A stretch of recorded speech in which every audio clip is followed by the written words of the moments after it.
Good afternoon, Facebook friends and YouTube followers. This is Richard again back for your second video blog of the day for August 31st, 2014, around 2:25 p.m. in Billerica, Massachusetts. A nice and sunny day, battling some clouds, highs in the mid-80s, and getting a little bit more muggy. And this is the last unofficial weekend of summer, and people have to get out and enjoy it. It's feeling like summer, and this upcoming week's going to be like summer-like temperatures in the high 80s. Maybe we'll reach 90, very muggy, very humid. Summer's making a comeback, my friends, and you know, it might be a little bit too little too late because it's happening when the kids are going back to school. But we'll take it. Some news to report. The Oakland A's acquired designated hitter Adam Dunn for a minor league baseball player, and also the New England Patriots traded quarterback Ryland Mallett to the Houston Texans for a 6th-round draft pick, and the Boston Celtics captain and point guard Rondo has requested to be traded. He's going to be traded, my friends. He's going to leave Boston.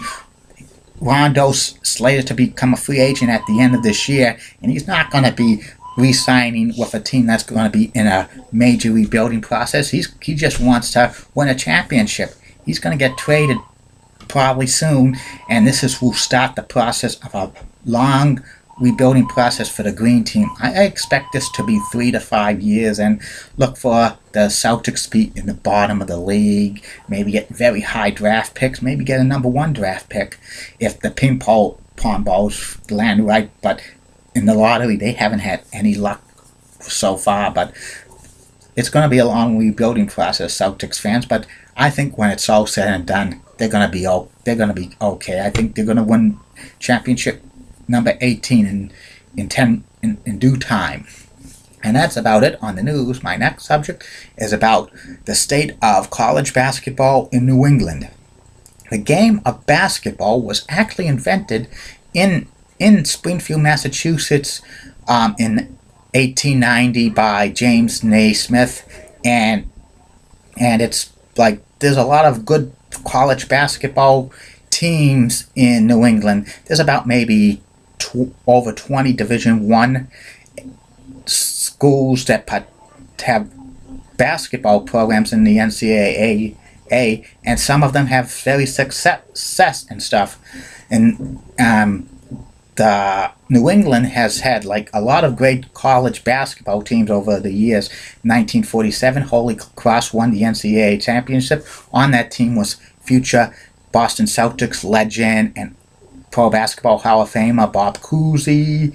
Also, UMass Amherst had some great teams in the 70s with Dr. J. Julius Irving and with Patino on the team. Also, in the 80s, they had Providence College in Providence, Rhode Island, made a run at the Final Four because Rick Pitino was coach of the teams. In the 90s, you had UConn, UMass, Boston College do pretty good in the NCAA tournaments.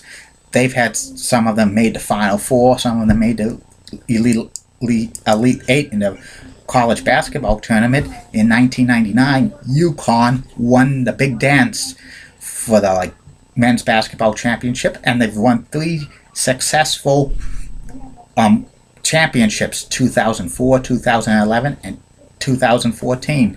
UConn is probably the best college basketball program in New England, most successful, 4 championships, and others have had competitiveness as well. Providence College won the Big East tournament last year, and well, this is the new Big East, kind of the watered down version with the schools that don't play football. UMass basketball's coming back after having a lot of lean years, and there's also smaller schools like BU, who plays in the Patriot League. They have a competitive team, and Holy Cross has a competitive team, and they also play in the Patriot League. And Northeastern plays in the Colonial Athletic Conference, and they're pretty good as well. They have made some NIT tournaments, and they go to regular season team. Harvard's the king of the Ivy League schools, so they're having success. They made it to round 2 of the NCAA tournament a few times over the past few years. Plus, you have other teams like Vermont, New Hampshire, Maine that play in the American East Conference, and they're competitive.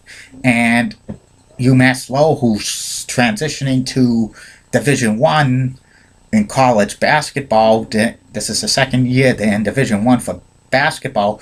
They're a very tough team, like very competitive and stuff. They're not eligible to play in a postseason tournament until 2017-2018, but they have a very good competitive team, and once they get postseason eligible, a lot of teams are afraid to play them. They're going to be a tough out in the American East tournament. And also, the most well-known school to play Division I college basketball in New England, Boston College, plays in the ACC. They have the worst team in the ACC this year. They're projected to finish last, 15 out of 15 teams, and it could be a long time before BC has a makes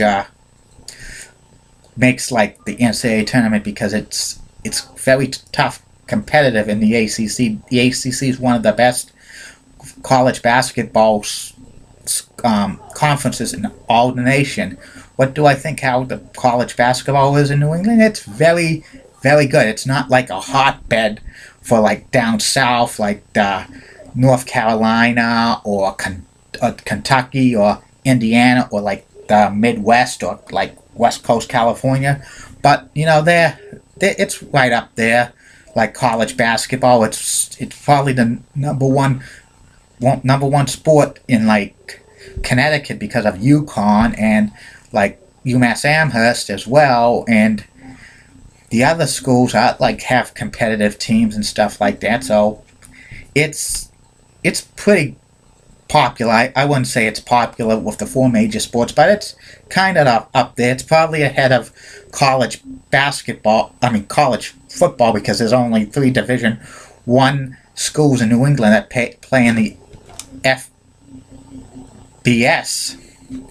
And it doesn't get too much media attention in Boston because it's a pro sports town. Unless if BC's on a real hot winning streak and stuff like that, they tend not to pay attention. But usually the game, if they play at the TD Garden for the basketball tournaments, you see very good crowds, over 10, 12, 13,000 for regular season games.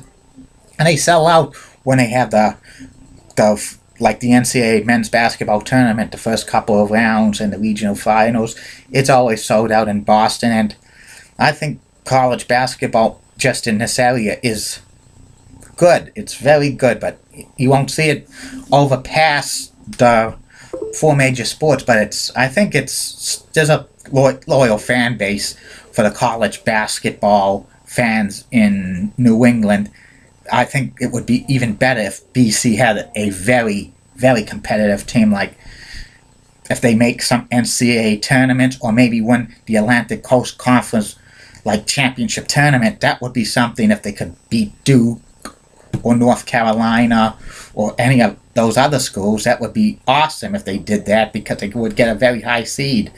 And I know they could be competitive, BC, for the basketball. It's going to take some time, but I think if they get good players and if they stick together, I think they're going to be one of the top teams in the ACC in a few years. It's going to take time, but it will be. And I think more and more fans should just pay attention to college basketball in New England, especially Boston area, because this year's the Celtics are going to be horrible, and you should take in a game like from BC, BU, Northeastern, Harvard, UMass Lowell, UConn, UMass, Providence, Rhode Island, and other schools. And like what former WEEI radio host Ted Sarandis says, he was also the play-by-play voice of BU, BC, Harvard, and Northeastern on the radio. He says Boston college basketball is the best game in town. Wow. that's about it on college basketball in New England.